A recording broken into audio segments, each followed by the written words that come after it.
somebody took it away from me in the blink of an eye. In less than a month, this woman destroyed what I had worked for 15 years. I mean, your credit score is basically all you have. I was mugged. They got my information. It can really negatively affect your life. Then they went off with the information and basically became me. I feel it's a loss of control that someone's out there pretending to be you and doing things in your name that can come back to haunt you. Somebody was using my name and all my personal data. They'd done it all. I just didn't even know where to start. They had a long record. It's a terrible feeling.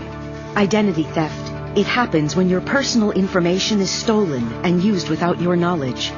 It's a serious crime that can cost you time and money, ruin your credit, and destroy your good name. When I was a victim of identity theft, my mail had been stolen. I was shopping at a grocery store and someone took my wallet. I think I made a purchase and they stole all my debit card information. My briefcase had been tampered with, and when I looked in it, I saw that my passport and my driver's license, which I had in there, had been taken. Identity theft happens when someone takes information about you and then uses it to commit fraud. Identity theft is very serious. We know that identity fraud in its various forms has affected 10 million people in any given year. And what that means in dollars is that it's a loss to businesses of about $50 billion. On top of that, victims of identity theft have spent $5 billion trying to undo this harm. Everyone needs to be conscious that identity theft is real. When you get news that your identity has been potentially stolen, it's sort of this open-ended problem that has occurred, and you don't know what's going to come of it. No one's immune, which isn't to say that we're powerless. There's a lot we can do to deter, detect, and defend ourselves. My identity was stolen when I was mugged. It is pretty traumatic, especially how it happened to me. They got my information and it happened. Then they went off with the information and basically became me when they went to charging items in stores. Identity thieves can only take advantage of you if you give them information or if they obtain information about you. So what you want to do is take steps to make it less likely that your information falls into the wrong hands. There are many ways that you can do that. And the first is to stop and look in your wallet. What are you carrying around? And if you lose your wallet, are you giving somebody else an opportunity to commit identity theft? So avoid carrying around any identification that has your social security number on it in your wallet, because that can be used very easily and efficiently by identity thieves. They could have your name, they could have your birth date, but if they don't have your social security number, they're not going to get very far. But all they really need is a social security number, and they can misspell your name and still get credit. The only place that social security card number should be is in your head and protected somewhere at home where you keep your other valuables. And if someone asks you to provide a social security number, ask them why they need it, how they're going to keep it, how they're going to safeguard it, because you don't want that number to fall into the wrong hands. I had an incident that I thought was a valid reason to give out information until they asked for my social security number. I went as far as the first 3 digits. I thought, gee, they don't need that. And then I hung up. This is a crime. You have to think when you're at home, protect your identity. Don't leave around your personal documents, your date of birth. Somebody could come into your home and have immediate access to that information. You also have to be careful about your trash. Now, a lot of people routinely receive things in the mail, maybe bank statements, credit card statements, or health insurance forms, and if they don't need them, they just throw them away in the trash. They shouldn't do that. Everyone should invest in a shredder.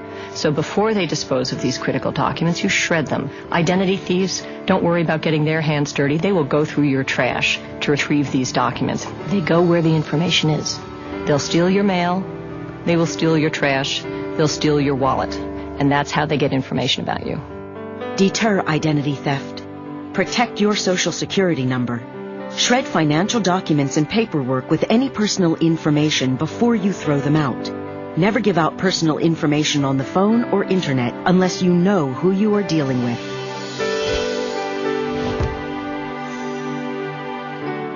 My name is Nicole M. Robinson. The woman who stole my identity, her name is Nicole A. Robinson.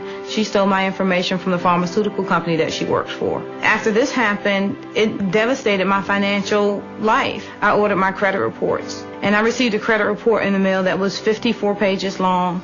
It had over 170 accounts. 140 of them were in collections. It had 42 different names and 65 different addresses on it. not only was somebody else reaping the benefits of my good credit, I could no longer have access to my own good credit. And I cried. I cried every day for 3 months. On top of the financial and the time that people spend in resolving these issues, it's an emotional burden on victims. My life before the identity theft case was wonderful. In less than a month, this woman destroyed what I had worked for 15 years. She got my life. If an identity thief uses, for example, your Social Security number and applies for new credit in your name, as opposed to raiding an existing account, there may be no way for you to know about it unless you've checked your credit report and you see that a new account that you didn't even know about has been opened in your name. That's why it's very important to monitor your credit report regularly. Detect identity theft. Check your credit report at annualcreditreport.com. Federal law gives you the right to a free credit report every year from the 3 national consumer reporting companies. Review your financial accounts regularly. Look for charges you did not make.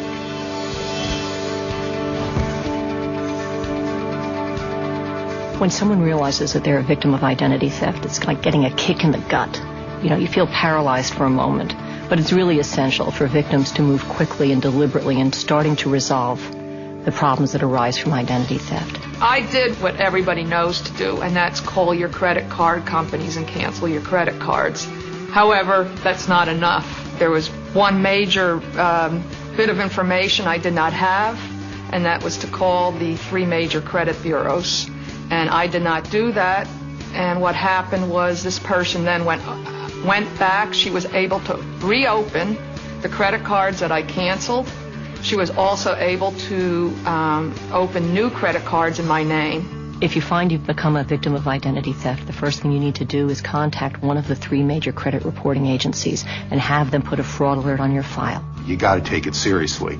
You even suspect it, you got to put fraud alerts on. You got to take the steps to protect yourself, and you got to inform yourself about what to do so that when it does happen to you, you can do it quickly because time is critical. You next want to contact each of the creditors or other institutions where your information has been misused. Then you follow up in writing and dispute these accounts and get a letter from them resolving these disputed fraudulent accounts. The FTC has an affidavit, which in my case I used, to write out your explanation of what happened that you can then use to submit to creditors trying to collect on fraudulent accounts. When you're trying to tell them, look, my identity was stolen, it helps prove it to them.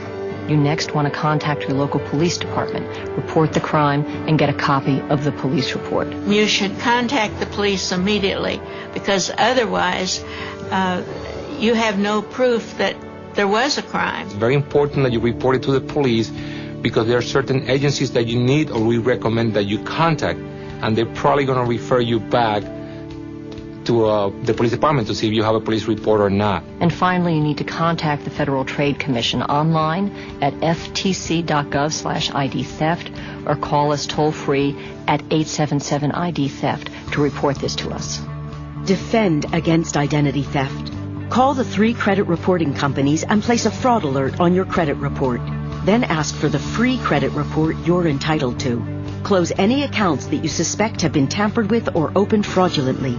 Start by calling the security or fraud department of each company. Follow up in writing and include copies of supporting documents.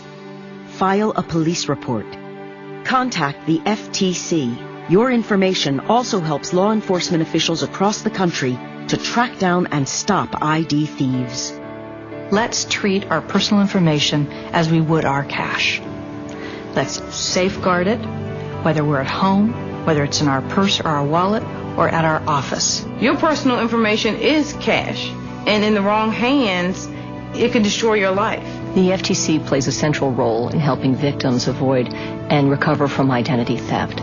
So we have developed substantial consumer education material that's available on our website at ftc.gov/ID theft. Identity theft is serious, but even if your identity has been stolen and there has been, fraudulent accounts opened in your name, you can defend yourself and get those resolved in your favor. There are times when you just do not want to finish and you just want to say, forget it, I can't do this anymore. But you have to find that way inside of you to just keep going because this is something that if you don't clear, it definitely affects the rest of your life. What I want is for us to create a culture of security for our personal information so that this crime in the future will be diminished greatly.